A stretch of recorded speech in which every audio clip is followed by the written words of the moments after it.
So, this next chapter, I can remember as if it happened yesterday, even though it was something like about 220 years ago. I saw a ranch. I was squatting motionless on the front side of a small butte, silently surveying the living area spread out in the flat, lush valley before me. Far off to the northwest, I could just make out the tops of buildings and what looked like some kind of a moving ribbon. This must be what was known as a river, a moving body of water that traversed the plain. This was of great interest, but my immediate focus concerned the living grounds just before me. Several rectangular and multi-sided structures were arranged in a very nice grouping off to my left. They were probably positioned for greatest efficiency of use, considering the vast fields of neatly laid out rows of vegetation on all sides. This must be what was known as a farm or a ranch. My long distance vision, hereditary in Torvians, came in handy in my study of the details of the ranch. I knew from 1,000 years of family wisdom that the design and condition of a building or living area tells more about the people who live there than any other single factor. The buildings I now studied showed many things about their builders and caretakers. They were very well made and had stood the test of time. Their walls and paint showed the weathering of time and the wind-blown sand, yet they stood straight and square and proud in the morning sun. Where repairs had been made, it was immediately obvious they had been done with long-lasting results in mind by a craftsman proud of his craft. Proud of his craft. Nothing about the buildings was false or done for decoration. Every board, every weathered shutter, every hinge and clasp and knob served a purpose and served it well. Further to my left, behind the main living area, stood a massive and most impressive structure. Its immense doors indicated they were designed for large machines or equipment to move through. Its simple design and rock-solid construction indicated the builder intended it to stand long after he was gone. It was built of large, smooth poles tied together with some kind of hard, dark cord, which had been looped and crossed between the poles to create the walls. The roof was of the same construction, except it had been covered over with a hard, dark material that had been hardened in the sun, creating a barrier to sun, wind, and whatever else this amazing planet had to offer. Using the technique of acute harmonic observation developed by my Torvian ancestors, I noted that the buildings, structures, and fences were all about the same age.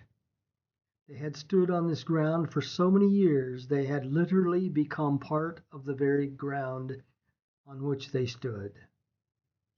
They glowed with the same life force, vibrating at the same resonant frequency as the nearby rock outcroppings and the distant buttes.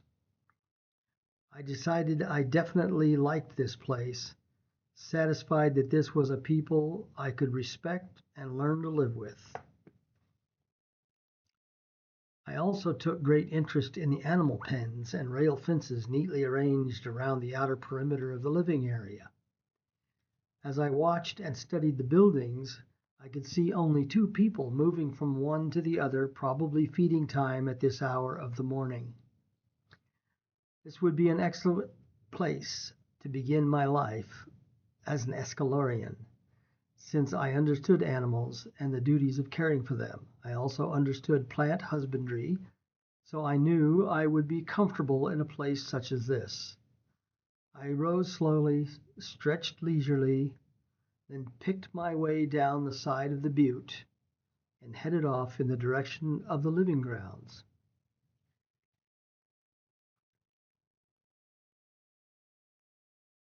Marilla was kneeling, playing with the newest litter of pups from her favorite pair of shepherds, when JJ, her hired hand, called out to her, "Man coming in, Miss Marilla."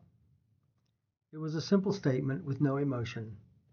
They were used to people walking in from the desert, since that was where the local group of outcasts made their homes.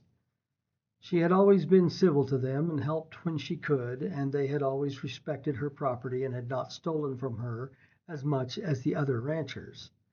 She stood to her full height of 6 feet and squinted into the glare of the morning sun reflecting off the mesa.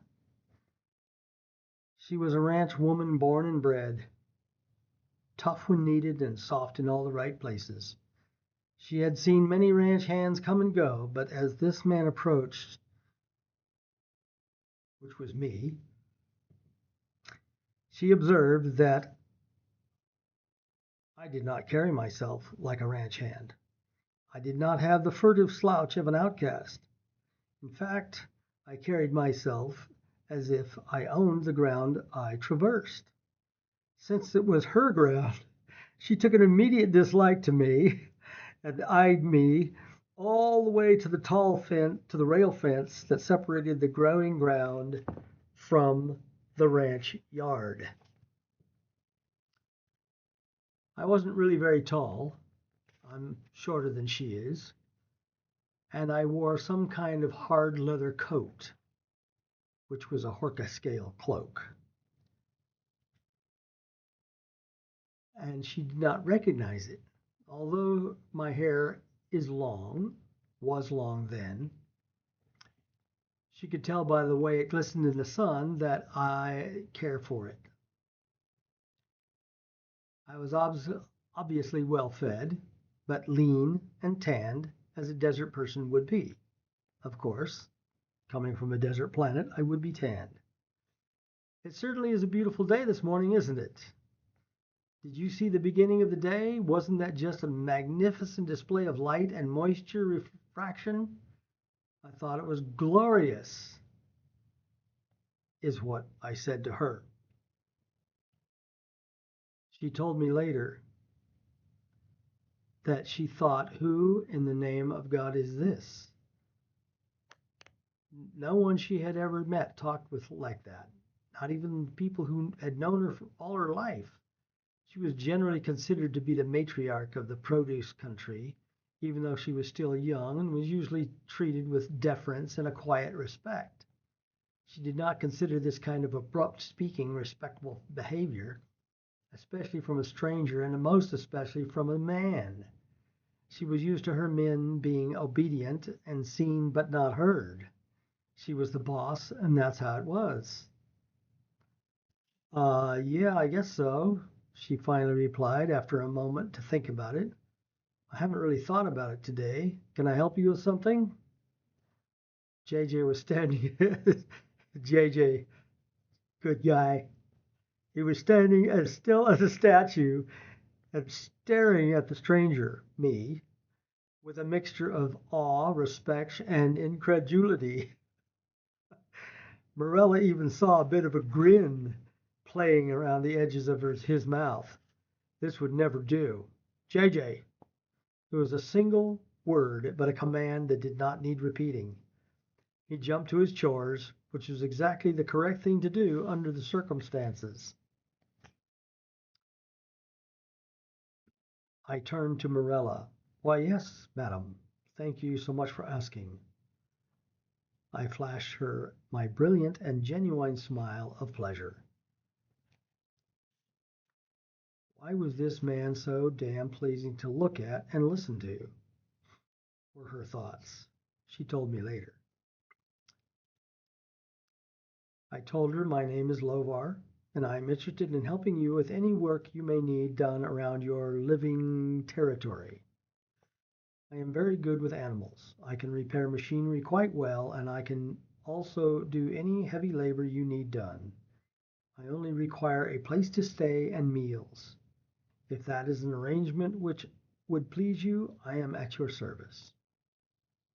I finished with a slight nod and just a bit of a short bow, smiled at her, and was silent. Quite uncharacteristic of the men she had known.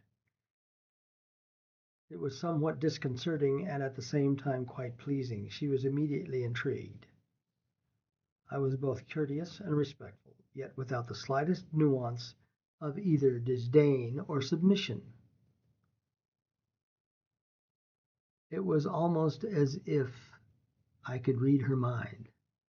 Of course, that was impossible. No one could read minds.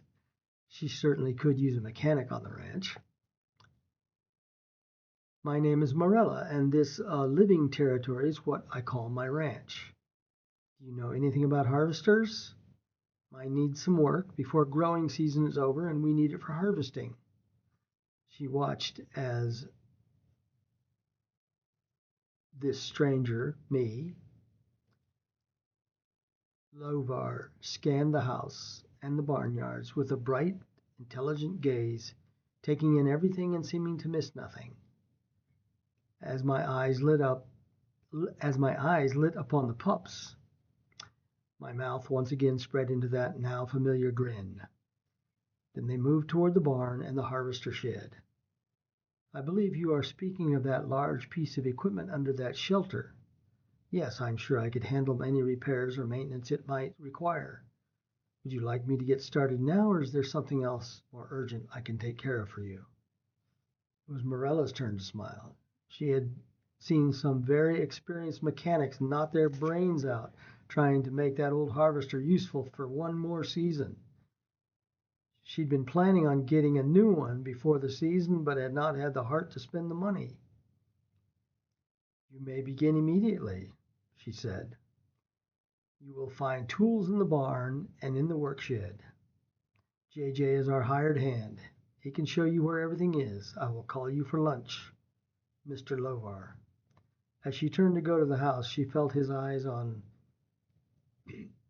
her, and it felt nice, if not a bit exciting. She allowed herself just the slightest pleasure in holding her head aloft and giving her hips just the tiniest bit of a swivel as she strode smoothly, but not too quickly, back to the house and up the front porch stairs to the door.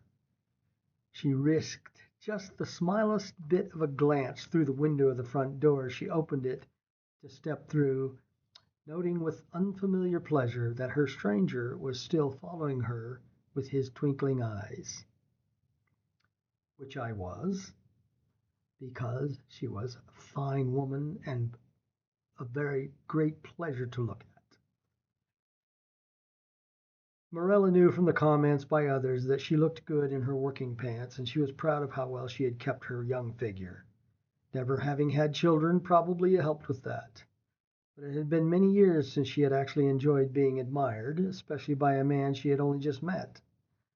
This was as unsettling, yet somehow delightful and exciting a dilemma as she had had in a many years.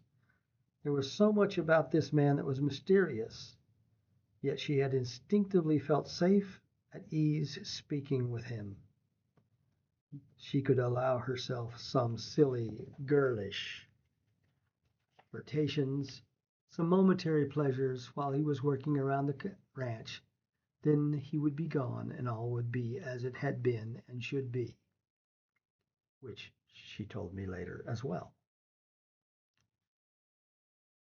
Our next chapter will be getting to know JJ, a good guy.